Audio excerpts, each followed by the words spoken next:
Hey everybody, welcome back to another video. So I'm here to tell you about a new illustration that I'm doing. So I'm doing a new illustration for a contest about drawing our favorite fossil from the Geoparque Oeste. The Geoparque Oeste is actually one of many geoparks that exist around the world, and this one in Portugal actually covers 6 municipalities from the west coast of Portugal, when many famous fossils are found. So one of them is Lourinhã. I'll put a list on screen so you guys can see. And basically, it just tasks you with drawing our favorite fossil from one of these municipalities. I ended up choosing a crinoid. Now, as you know, most of my Paleoart is on dinosaurs. And although dinosaurs are very cool and they have like incredible stories to tell through Paleoart, it does end up limiting my reach, right? I don't have a lot of practice with other organisms. I have been trying to change that. That's something I have been actively trying to change, is trying to depict more plants, more other animals, fungi, depict all of these parts of the ecosystem, so I can actually create general interpretations of paleo environments. I don't want to be limited to just being able to draw large animals, because those are often a small part of a large ecosystem. And many of these small groups, although seemingly insignificant to most people's eyes, right? They certainly don't create as much discussion as like dinosaurs in media. These groups are incredibly fascinating. Like, for this contest, I've been researching about crinoids, and this crinoid in specific that I'm going to represent. And it's just an incredibly fascinating group. They still exist today. There's two types. There's the stocked crinoids and the non-stocked crinoids. The stocked crinoids are now relegated to deep waters, but in the past, stocked crinoids actually dominated, and they were incredibly diverse. Like, you find these things everywhere, and when you find them, you find like sediments full of them. They're just such incredible animals, and they're so weird, they're so alien looking. They are unlike anything else. They're very alien. They're almost like if I didn't know they were echinoderms, which they are, by the way. They're from the same group as sea urchins and sea stars. If I didn't know they were echinoderms, I would think that there would be some kind of like Precambrian Ediacaran type fauna that somehow survived. But no, they're just related to sea urchins and sea stars. And you can see many of those foundations when you actually look into their anatomy. Now, from the outside, crinoids look very flower-like. They're incredibly cool to like fill environments in, like underwater environments. But when you look close, they do have like tube feet, like sea stars and sea urchins. They have like little skeleton pieces, like you'd find on a sea star. Like when a sea star dies, it does have a bunch of pieces that form the skeleton, and when a sea urchin dies, obviously you can find like a whole like globe of the skeleton. Now this crino that I'm representing is called Pentacrinus penicensis.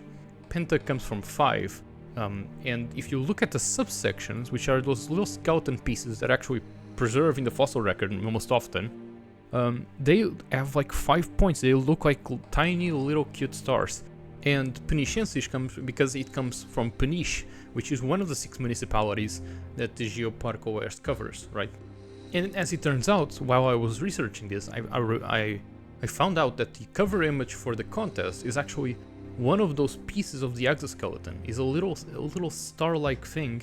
It's actually one of these sections from the crinoid itself, which is incredible, from this species, the Pentacrinus penicensis. And if it's something you take away from this video, is that sometimes it's good to not focus just on the cool stuff, right? Because the environment is more than just the dinosaurs or the mammoths. There's a ton of cool organisms. Like, life is such an incredibly diverse group. There's so many different forms, functions, right? And by depicting all of these separate groups, you gain a deeper understanding of the environments, right?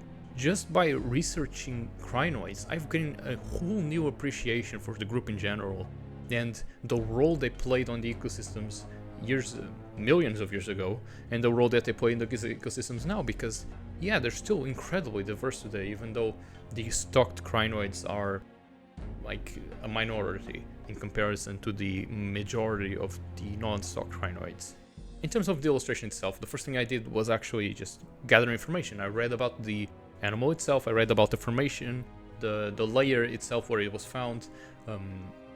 There's a geological map you can find in online, and accompanying it there's a document called a geological letter, and you can read it to find out information about the layer where the fossil was found from.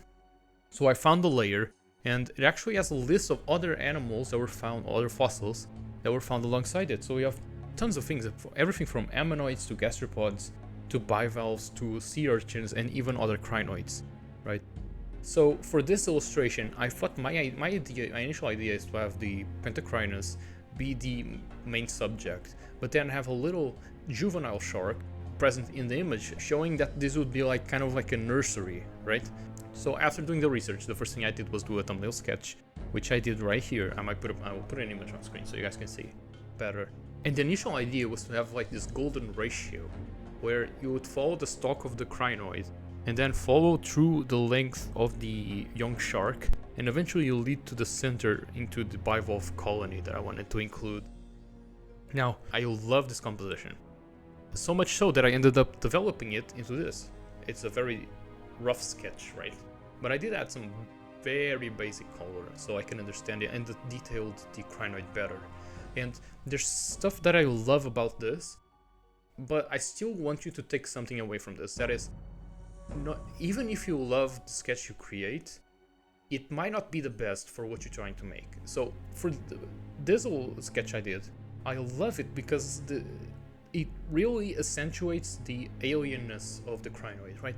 It looks like a giant alien in the sky, and then this tiny little baby shark in the bottom. It kind of contrasts with the different colors. It creates this cool contrast, and the eyes like really follows the shape. It's really, I ended up loving this composition, but I had to step away from it because I just realized that the main point of this is to emphasize the crinoid. And one of the main things that I wanted to do with the crinoid is show how beautiful it was. I wanted to show how intricate it was.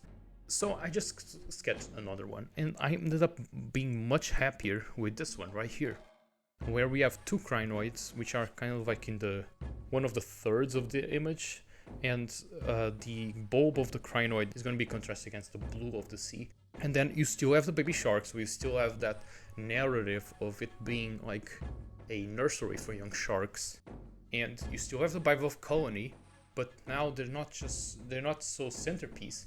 They're more like background elements. It's not taking away from the crinoid. That's my main point. The shark and the bivalves are still here, but they're not taking away from the main point of the illustration. And I liked the second sketch so much that I actually ended up doing a larger version, about 3 times taller, way more detailed. You can see here. I'll put it on screen so you guys can see. I really like how it ended up, and we still have more crinoids in the back. We have a sea urchin in the back. We have the bivalve colony. We're gonna have some algae as well, and we have our cute little baby shark. And one of the things that I also wanted to include is the original fossil itself, right? Those little sections of the crinoid that look like stars.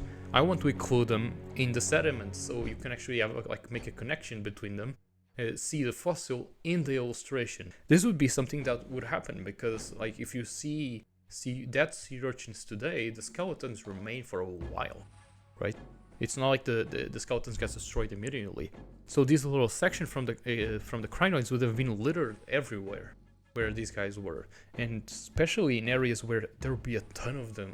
I just can't imagine how filled the ground would have been with these little stars. So I don't know, I'm so excited about this. The first thing I want to do after this is actually do a detailed pencils drawing, and then on another page I want to do like an underpainting, so I can have so I can get the tonalities for like the seabed and the ocean, right?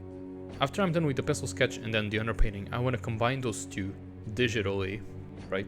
And then finally do like a digital painting step. I can actually paint the colors of the sharks, the colors of the crinoids, etc. and then some final detailing on top so I can actually finish the illustration.